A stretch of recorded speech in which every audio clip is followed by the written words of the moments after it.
कपड़े धोने वाली बहू। शादी के पहले से ही विभा को कपड़े धोने का बड़ा शौक था। कभी नल के नीचे तो कभी तालाब के पास। अरे मेरी नीली वाली लुंगी नहीं दिख रही है। विभा की अम्मा, कहाँ रखी है लुंगी? अरे वो तो विभा ने परसों ही धोकर रखी थी आपकी अलमारी में, देखो वहीं होगी। वो ना मैंने आज धो दी, मुझे लगा कि गंदी हो गई होगी। अरे कैसे गंदी हो गई थी? उसे तो मैंने पहना भी नहीं। हे भगवान, इस लड़की के कपड़े धोने की आदत से परेशान हो गया हूँ मैं। जितना तो घर में राशन नहीं आता, उससे कहीं ज्यादा डिटर्जेंट पाउडर का खर्चा है। इसकी शादी करवा दो, शादी जाए अपने घर में ही करे काम, फिर चाहे घर के कपड़े धोने हो या पूरे गांव के। हाँ ठीक बोल रही हो, देखता हूँ मैं कोई लड़का। वो दिन भी आ जाता है जब विभा को देखने लड़के वाले आ जाते हैं। लड़की मुझे अच्छी लगी। होने वाली सास कहती है, बेटी अगर कुछ पूछना है तो पूछ लो। वैसे तो हमारी लड़की बहुत ही शर्मीली है, जो बोल दो वो मान लेती है, इसे क्या पूछना होगा। अरे कैसी बात कर रही हो माँ, मुझे इन लोगों के घर रहना है, सवाल तो कई है। हाँ हाँ बेटा, पूछ लो ना, क्या पूछना है। आप लोगों के घर कपड़े कौन धोता है? सास का मुंह बन जाता है। देखो, अगर तुम ये कहना चाहती हो कि तुम्हें कपड़े धोने नहीं आते तो सुन लो, कपड़े मैं ही धोती हूँ, लेकिन तुम्हारे आ जाने के बाद मैं रुमाल तक नहीं धोऊंगी। अरे चुप रहना भाग्यवान, बहू बेचारी घर आई नहीं, उसे डराना शुरू कर दिया। वो क्या है ना बिटिया, अभी तक तो ये कल्लू की माँ ही धोती थी, लेकिन अब तुम्हारे पापा तो दहेज में वॉशिंग मशीन देंगे ही। तभी विभा की माँ बोल पड़ती है, सवाल भी पूछा तो क्या। वैसे भाई साहब, मशीन की तो फिर भी कपड़े धोने की कैपेसिटी होती है। मतलब जो बिटिया दे रहे हैं ना विभा, इसे कपड़े धोने का बहुत शौक है। ये आप लोगों के क्या, आस पड़ोस गांव मोहल्ले सबके कपड़े धो दे और उफ तक ना करे। बाहर देखा नहीं आपने कितने कपड़े सूख रहे हैं? सब हमारी बिटिया ने ही तो धोए हैं। बस भी करो ना माँ, शर्म आ रही इतनी तारीफ सुनकर। और तो और एक दाग निकाल कर दिखाओ तो मान जाऊं। हाँ अच्छा, माफ करना बेटा, मैंने गलत समझा। हमें तो रिश्ता बहुत पसंद है। और ऐसे जुड़ जाता है रिश्ता कपड़े धोने का शौक रखने वाली विभा का। उसकी शादी हो जाती है कोयला फैक्ट्री में काम करने वाले कल्लू के साथ। शादी के बाद अचानक विभा चिल्लाती हुई सास के पास आती है। सासू माँ, अरे सासू माँ कहाँ है आप? ये तो धोखा है, धोखा दिया आप लोगों ने मुझे। इसे ससुर के चक्कर के बारे में पता चल गया। अरे तो उसमें तुझे क्यों धोखा मिला है? अरे नल में पानी नहीं आता, कपड़े कैसे कब धुलेंगे? अच्छा, तू पानी नहीं आ रहा उसकी बात कर रही है। तो आपने क्या सोचा? कुछ नहीं।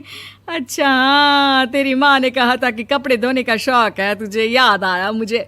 शौक बोलकर कपड़े धोने वाले मेरे जुनून को कम ना आके सासू माँ, कपड़ा धोना मेरा गुरूर है।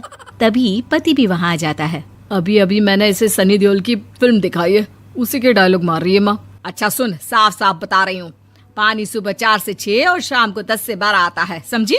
विभा टाइमिंग सुनकर हैरान हो जाती है। ये क्या भूतों का मोहल्ला है? सुबह 4 बजे उठकर कौन कपड़े धोता है? 4 बजे टंकी में पानी जाता है, फिर सारा दिन धोना ना, किसने मना किया? अरे कैसी बात कर रही हैं? 200 लीटर की टंकी में कितने कपड़े धो लूंगी मैं? सुबह ही उठ जाऊंगी मैं। अब क्या था, विभा सुबह 4 से लेकर रात के 12 बजे तक कपड़े ही धोती रहती। एक रोज सास पड़ोस से निकलकर कहीं जा रही होती है कि साथ वाली कहती है, हाँ कल्लू की माँ, जरा ये बताओ कि 2 साड़ी है, 2 ब्लाउज और एक पेटीकोट और एक नाड़े वाला लंबा कच्छा। हाँ तो? अरे तो क्या, कितना लोगी धुलाई ये बताओ। धोबन दिख रहे हैं हम क्या? हमारे पति सरकारी नौकरी से अभी रिटायर हुए हैं और बेटा सुपरवाइजर है कोयला फैक्ट्री में। धोबन समझ रखा है हमें। हाय रे कल्लू की अम्मा, माफ कर दो, वो तो मोहल्ले में यही सब बता रहे थे कि तुमने बहू को कपड़ा धुलवाने के काम में लगा दिया है। सास को पड़ोसन की बात सुनकर गुस्सा आ जाता है। वो घर पहुंचती है जहां घर के बाहर ही इतने सारे कपड़े सूख रहे होते हैं जितने कि किसी धोबन के घर पर। अरे ओ कल्लू की दुल्हन, बाहर निकल। माँ जी यहीं आ जाओ, बाथरूम में चादर धो रहे हैं हम। अरे अभी हम धोते हैं, तुमको बाहर निकलो। ये आस पड़ोस वाले बोल रहे हैं कि हम बहू से कपड़े धुलवा कर उसे कपड़ा धोने वाली बना दिए हैं। अरे छोड़ो ना माँ जी, किन लोगों की बातों में आती हो? आस पास के लोगों का तो काम ही होता है कि वो किसी तरह सास बहू को लड़ा दे। बहू सारे घर के कपड़े धोती है, ये क्या कम है? बोलिए। सास को भी लग जाता है कि वो बहू का ये सनकीपन नहीं छुड़वा सकती, इससे अच्छा है कि खुद ही चुप हो जाए। एक रोज सास और बहू मंदिर जाते हैं, जहाँ सास की साड़ी वहाँ खड़ी भीख मांगने वाली से मिलती है। माँ जी क्या बात है, आपकी साड़ी उस भिखारन से कितनी मिल रही है ना? हाँ हाँ देखो तो, दोनों की साड़ी मिल रही है। क्या बात है कल्लू की अम्मा, तुम खुद को तो अफसर की बीवी बताती हो और ऐसी सिंपल सी प्लेन साड़ी पहनकर घूमती हो। सिंपल और प्लेन नहीं है ये साड़ी। तो क्या सोने के धागे से फूल बने हैं? कुछ भी सासू माँ, कुछ भी।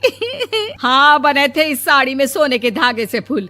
मेरे पति लेकर आए थे मद्रास से स्पेशली मेरे लिए 10,000 की। ताहे भाई साहब इस भिखारन के लिए भी सेम टू सेम साड़ी लेकर आए होंगे 10,000 की।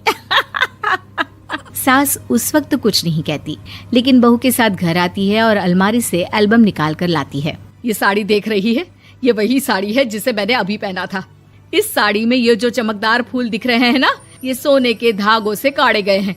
लेकिन तू लोकल वॉशिंग मशीन ब्रश से घिस घिस कर सारे फूलों को निकाल कर साड़ी प्लेन कर दी। मुझे माफ कर दीजिए सासू माँ। और तो और, जब मैंने तुझे तेरी गलती के लिए कुछ नहीं कहा, लेकिन तूने तो सबके सामने मेरा मजाक ही बना दिया। क्यों? बहू को समझ में आ जाता है कि अब से उसका कपड़े धोना बंद।